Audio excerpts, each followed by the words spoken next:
কি বন্ধু, চিরস্থায়ী জান্নাত ছেড়ে দিলা, জাহান্নামের জন্য সিদ্ধান্ত নিয়েই নিলা। এই নারী, এই ছবি, এই উলঙ্গ দৃশ্য, এই জিনা, এই ব্যভিচার, খোদার কসম ধীরে ধীরে তোমার জাহান্নামের দিকেই নিয়ে যাবে। নুআল্লিহি মা তাওয়াল্লা ওয়া নুসলিহি জাহান্নাম।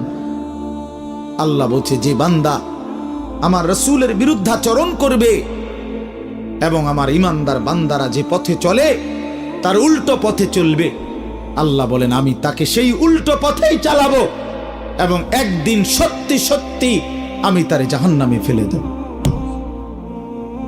খোদার কসম, এটা কোরআন শরীফের আয়াত।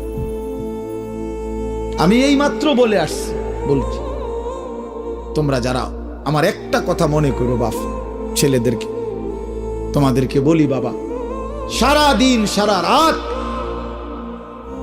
মোবাইলে নারী দেখো, ছবি দেখো, নাচ গান, এক ওয়াক্ত নামাজ যারা পড়ো না, কোনোদিন যারা ফজরের নামাজ পড়ো না, হালাল হারামের কোনো পার্থক্য নাই, কিন্তু কেউ তোমারে ফিরায় না। তোমার মা, তোমার বাবা, তোমার পাড়া, তোমার মহল্লা, তোমার দেশবাসী, কেউ তোমারে নিয়ে একটু ভাবে না, কেউ তোমার একটু ফিরায় না।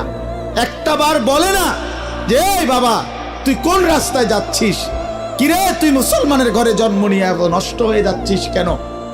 যাকে কেউ ফিরায় না, কেউ বলে না, কেন বাপ? একটা বার, একটা ছেলে শুধু তুমি আমার কথা ভাইবো যে কেউ তোমারে ডাকে না কেন?